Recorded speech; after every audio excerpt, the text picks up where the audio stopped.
It's me, the DAV. We've got drama happening in the Splatter Ladder Rainmaker Edition. So let's go over it. Well, first off, we have the winners, Starburst, taking it. But the drama happened in between the second and third place team. Arctic Moon actually finished second. Pure Divinity finished third because Arctic Moon had an extra game on them. But the drama here happens because Arctic Moon was disqualified in the match against Pure Divinity after Pure Divinity reported that they had used a Splatfest t-shirt. So let's go over this here. So this is one of the players on this. I've lost all respect for Pure Divinity. I can't believe a team that we TO'd still take the set because of a shirt. Not only that, but they wasted 25 minutes all because they wanted a set. We got second place still, so a happy GG's to everyone we played. Then Shinex pushing this out. I'm going to say this. We're not mad at the rule, Splatfest T being banned. We're upset because they took a whole set when they told us that we couldn't use the ability double. We had no time to switch gears. We even asked we should break the room to figure it out, but they say no. So this led to a lot of people trashing Pure Divinity because they kind of won by technicality. Then, let's see, Mary... Well, no, that's the different one. They put out a response because this is the rule in question. Let's see, anything a player has unlocked may be used except Splatfest tees are not allowed to be worn. Any player wearing a Splatfest tee may result in an automatic loss for their team in sponsor's discretion. So that is what caused them to lose the match, and actually caused them to lose the set because they end up using it in multiple games. And of course, what they were arguing here was that they should have informed them beforehand that they should have told us they took the whole set. They should have told us that we couldn't use ability doubler when we had no time to switch gears. They put out a response here where they basically showed the chat logs where they did explain that you can't use the Splatfest tee. Shinix saying that you are allowed to. Then you use Splatfest Extra, you're allowed to. It's in the rules that we get the game. T isn't allowed, the rep is, and that's kind of like a thing where they're saying the rules are unclear because it's a Splatfest T replica instead of a Splatfest T. But turns out that Nintendo still considers the replica a Splatfest T. And then he links to some Twitter account that's probably giving them wrong information. You don't get the game. So this kind of contradicts the fact that they didn't say anything. It seems from what I've read that it ends up being a miscommunication based on the fact that they started after they, since it was only a 2-0, it was just 2 games, they ended up starting the lobby after they said that. And like, as you can see, they seem convinced that you're allowed to use a Splatfest replica anyway, so they probably just started it anyway thinking they're right and their team is wrong and just went ahead. Of course, afterwards, after they took the set, they obviously seemed a bit angry. Finally, they took one game, as you can see here, General Super Lace put a match forcing us to play. It wasn't the play.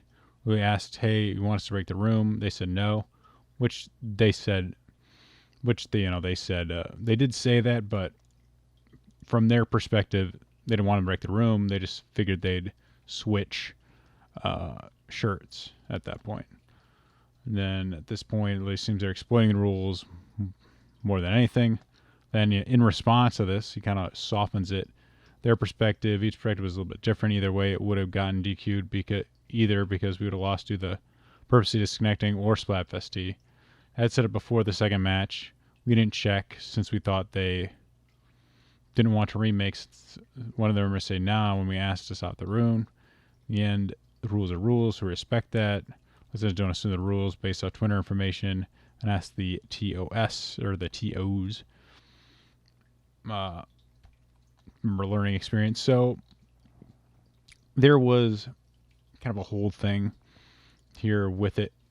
Obviously, after it came out, the response is often that they were angry right afterwards, and that sort of whole Saturday, it became a meme with people bringing up different things about losing to a Splatfest. Because the rules themselves are ridiculous.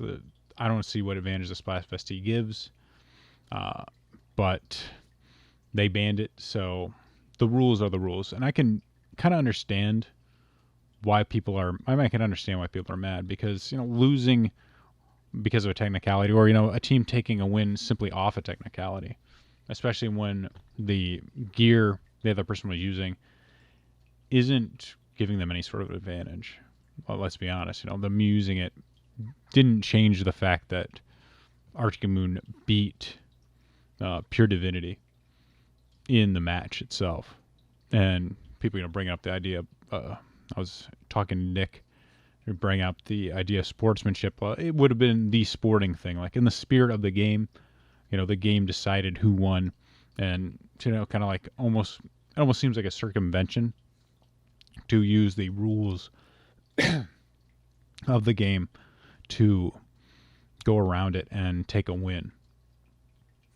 And I agree with them on that point. There is something to be said for that.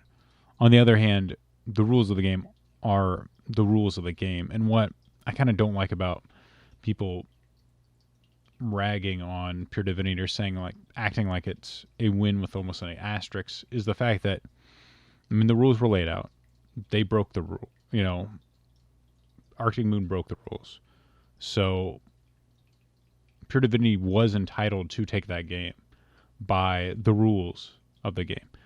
And there's this idea that sportsmanship should trump, or sort of social pressure of sportsmanship should trump your own best interests, is something I'm always suspicious of, because you have this in a lot of competitive scenes, or even the competitive scene themselves, where people say, oh, I don't want to win with one tricking this sort of weapon, or I don't use this comp, or abuse this comp, or something like I don't take the easy way out. All that stuff kind of comes off as kind of loser excuses. The reality is, when you're in a tournament that has prizes and you want to win it, I don't see the point in not winning it. Not taking your chance to win when it's presented to you, even if it is not a sportsman way to win, or it's not. It's technically, well, it's not even technically. It's technically right, but in the sort of spirit of competition, it's wrong. I can't blame a team for doing that. And let me kind of give you a story. And I get the argument that for sportsmanship, overall you need that kind of spirit, but when it comes to a tournament, I think you need it. And the story I want to bring up is before the pandemic, I was doing some jiu-jitsu. I was training jiu-jitsu with in a not really a dojo, but it's like a school, an academy.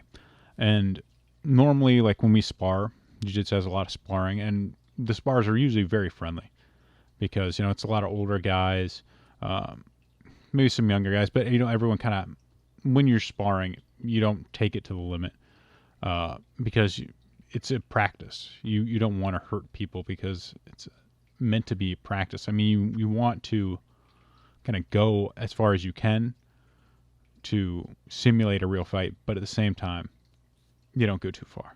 But I had one instance where I was sparring against a particular person, and some people, like I said, most are older guys, are laid back.